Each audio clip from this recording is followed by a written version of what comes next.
Hey everybody, how's it going? My name is Brantley Black, and I have the honor of kicking off our series, the Fellows series, of teaching this great book of Celebration of Discipline by the great Richard J. Foster. What a guy for writing this fantastic piece of literature. The Path to Spiritual Growth. This is my first book in this genre that I've read, so I'm really excited to share the chapter that I'm going to teach, and the chapter that I'm going to teach is prayer. And before I get started, I wanted to start you off with a quote that Richard shares in this chapter. The quote by P.T. Forsyth, and the quote says, "Prayer is to religion what original research is to science." So that illustrates the importance of prayer. And another thing that I want to do before I jump into the teaching is I want to tell a story about why I was nervous to teach this chapter and why I did not feel like the right guy to do it.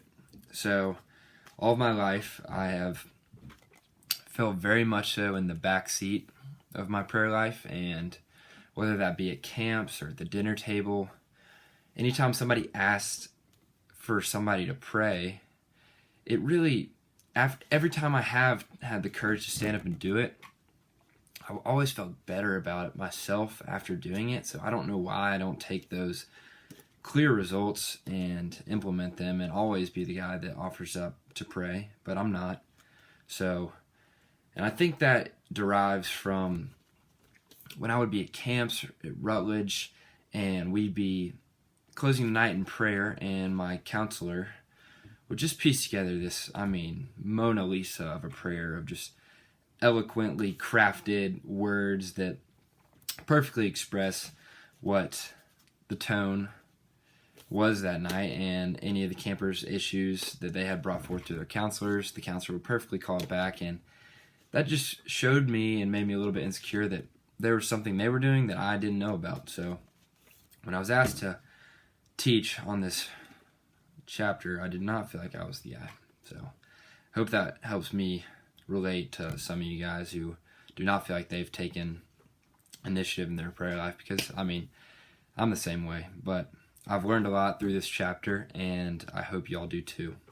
So the 3 points that I'm going to touch on is learning to pray, and Luke 11:1 tells us that the disciples actually go to Jesus and ask, "Lord, teach us to pray." So the disciples at one point did not truly know how to pray. So no shame at all if you don't feel like you know how to pray, or you feel like you're doing something wrong when you pray. The next thing I'm going to talk about is having the faith to pray. And then I'm going to leave y'all with the challenge. So the first thing I'm going to do is start with learning to pray. And I'm going to share a story from this book, great book, Richard J. Foster's Celebration of Discipline. And I'm going to read it from the book, so bear with me real quick. But Richard says, "I was once called to a home to pray for a seriously ill baby girl. Her 4-year-old brother was in the room, and so I told him I needed his help to pray for his baby sister. He was delighted, and so was I. Since I know that children can often pray with unusual effectiveness. He climbed into the chair beside me. "Let's play a little game," I said. "Since we know that Jesus is always with us, let's imagine that he's sitting in the chair across from us. He's waiting patiently for us to center our attention on him. When we see him, we start thinking more about his love and how sick Julie is. He smiles, gets up, comes over to us. Then let's both put our hands on Julie. And when we do, Jesus will put his hands on top of ours. We'll watch the light from Jesus flow into your little sister and make her well. Let's watch the healing power of Christ fight with bad germs until they're all gone, okay?" Seriously, the little one nodded. Together we prayed in this childlike way, and then thanked the Lord that what we had prayed was the way it was going to be. Now, I do not know exactly what happened nor how it was accomplished, but I do know that the next morning Julie was perfectly well." So that was from this book in the chapter Prayer on page 42.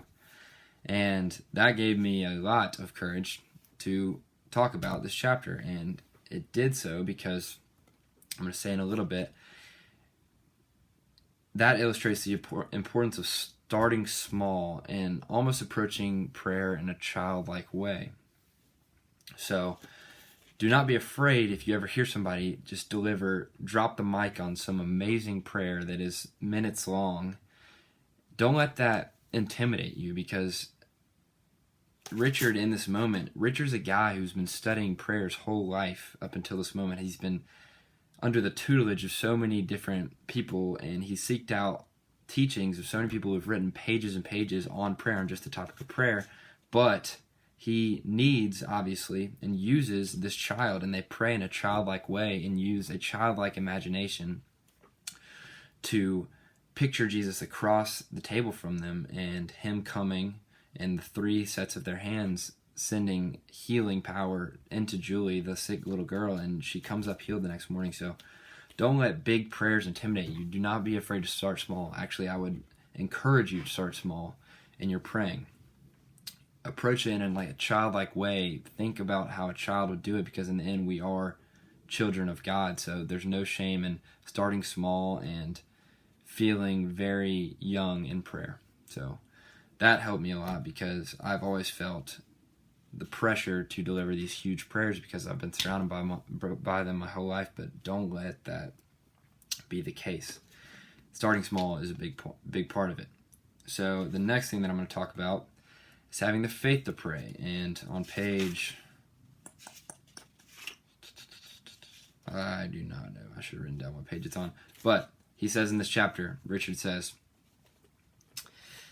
the Bible tells us that our fears should be put to rest because the great miracles are possible through faith the size of a tiny mustard seed. So if you're feeling afraid just to even start the process of praying, people with the smallest amount of faith, they can sometimes make the biggest difference, people with the faith the size of a mustard seed. So don't let that intimidate you. I'm going to keep coming back to that point that prayer can be intimidating and you can feel like you're not knowing what you're doing, but I promise you, if you sit down, give it a shot, and start small, think about little things. Another thing that he says in this chapter is that you can't come straight at prayer and expect the huge changes in your life to be answered, the ones that you're praying for. There's no shame in starting with the smaller things like cold or earaches, because success in the small things, I'm reading from Richard right now, success in the small corners of life gives us authority in the larger matters. Start small, guys. That's my biggest advice to you. So after sharing that story of the childlike manner of praying and my story of me not knowing what I'm doing my whole life, I hope that gives y'all encouragement to just try it out. And the people who have stuck in this video and have not been bored by me up until 7 minutes 50 seconds into this video, thanks for staying around. And start small, guys. I mean, I'm going to challenge you all to let these stories that I told you, my story of feeling like I'm in the back seat, which I'm sure a lot of you guys have felt that way. And then that great story that Richard shared in the chapter about using a child and needing the accomplice of a child to heal the sick girl, Julie. That was super powerful, and I hope that resonates with you guys. So I really enjoyed this. We have a lot of good teachings coming in the next weeks. They're going to be released every Sunday. I believe the next chapter is going to be on fasting, spiritual fasting. So stay tuned, guys. I appreciate everybody who stuck with me to the end of this video, and I hope you all have a great week.